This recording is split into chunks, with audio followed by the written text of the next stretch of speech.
Hello bachcho, we have a question.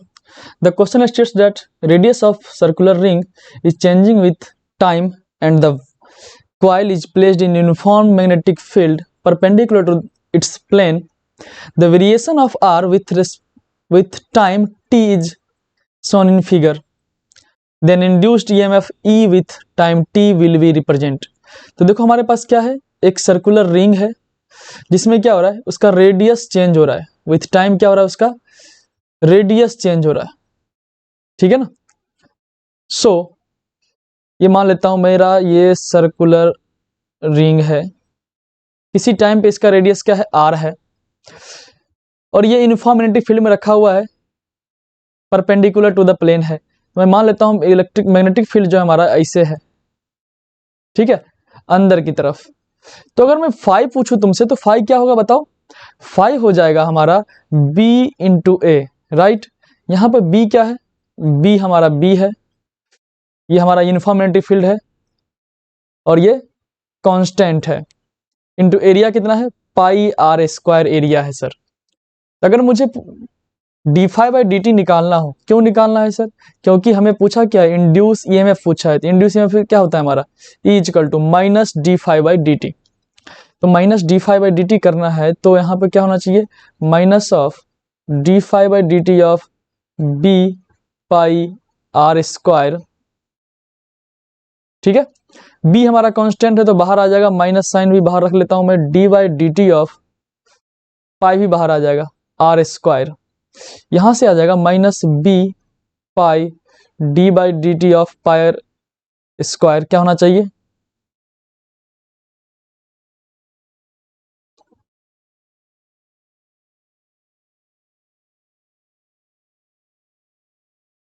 ये होना चाहिए sir two R D R by D T, two R D R by D T, right. तो ये आ गया हमारा क्या, ई का वैल्यू क्या आ गया, minus B pi two R into D R by D T.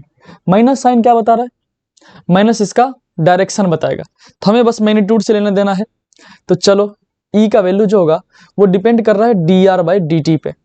ये हमारा देखो D R by D T, यहाँ पर क्या होता है, D R by D T होता क्या भाई, सबसे पहले ये बताओ D R by D T क्या होता है। D R by D T होता है स्लोप ऑफ कौन सा ग्राफ, आर टी ग्राफ, ठीक है। तो हमारे पास आर टी ग्राफ दे रखा है, तो इसमें हम दो रीजन में डिवाइड, तीन रीजन में इसको डिवाइड कर सकते हैं, ठीक है। तो देखो इस रीजन में हमारा D R by D T क्या है, मतलब स्लोप क्या है, स्लोप क्या है इस रीजन में, इस रीजन में स्लोप दिख रहा है मुझे 0, क्योंकि आर का वैल्यू क्या है, कांस्टेंट है। इस रीजन में स्लोप क्या दिख रहा है, इस रीजन में दिख रहा है मुझे ये लीनियर ग्राफ है और किसी एंगल पे है, तो स्लोप हमारा क्या हो जाएगा, कांस्टेंट हो जाएगा। स्लोप क्या होगा, इक्वल टू कांस्टेंट, मैं मान लेता हूं के कांस्टेंट है। और इस रीजन की बात करूं तो हमारा स्लोप जो होगा वो क्या हो जाएगा, स्लोप इक्वल टू 0, क्योंकि यहां भी क्या है, कांस्टेंट है। तो बताओ फर्स्ट रीजन और थर्ड रीजन, और इसको सेकंड बोल देते हैं चलो। तो फर्स्ट और थर्ड में, in first and third D R by D T equal to 0, so E is equal to 0, E equal to क्या हो जाएगा 0। अगर ये टर्म 0 है तो ई इक्वल टू क्या हो जाएगा, 0 हो जाएगा। अब बात करूं सेकेंड टर्म का, सेकेंड रीजन का, तो वहां पर क्या है, स्लोप इक्वल टू कांस्टेंट, तो ई इक्वल टू क्या हो जाएगा, minus B pi into two R, ये 2r है, और D R by D T क्या होगा, कांस्टेंट, तो के। तो ध्यान से देखो तो हमारा जो ये वैल्यू है, ये माइनस बी पाई के, ये तो तीनों तो कांस्टेंट है, इनटू ये 2 भी यहां रख लो, माइनस आर है, ये आर क्या है, वेरिएबल है, आर क्या है हमारे पास, वेरिएबल है। और इस रीजन में मुझे दिख रहा है, अगर इस सेकेंड रीजन में अगर मैं आर का इक्वेशन लिखूं तो क्या लिखूंगा, आर इक्वल टू क्या, पॉजिटिव स्लोप है इसका, स्लोप क्या है इसका, पॉजिटिव है, तो के इंटू टी प्लस सी, कोई कांस्टेंट सी जहां ये आर एक्सिस को कट कर रहा होगा।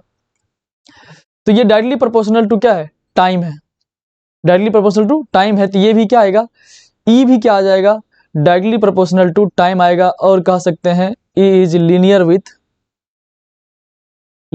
With time. क्यों? क्योंकि आर हमारा क्या है, लीनियर है। ठीक है, सो हमारे पास क्या आ जाएगा, ग्राफ। तो हमारा ग्राफ आ जाएगा एक, कौन सा वाला बताओ, हमारा ग्राफ हो जाएगा, क्योंकि आर का वैल्यू इसमें रख दो। चलो एक काम करो, इसमें आर का वैल्यू भी रख ही दो। आर का वैल्यू अगर रखेंगे तो ई इजक्वल टू हो जाएगा हमारे पास -2 पाई बी आर, आर नहीं के। ठीक है, और आर का वैल्यू क्या रखा है हमने, आर का वैल्यू था हमारे पास के टी प्लस सी।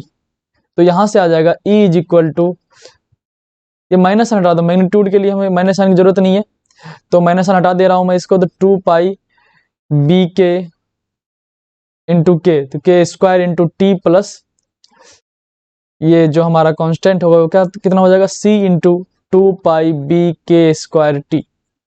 ठीक है, तो ध्यान से देखो, ये हमारा क्या है, कांस्टेंट है, तो इसको मैं अलग कांस्टेंट बोल देता हूं एम।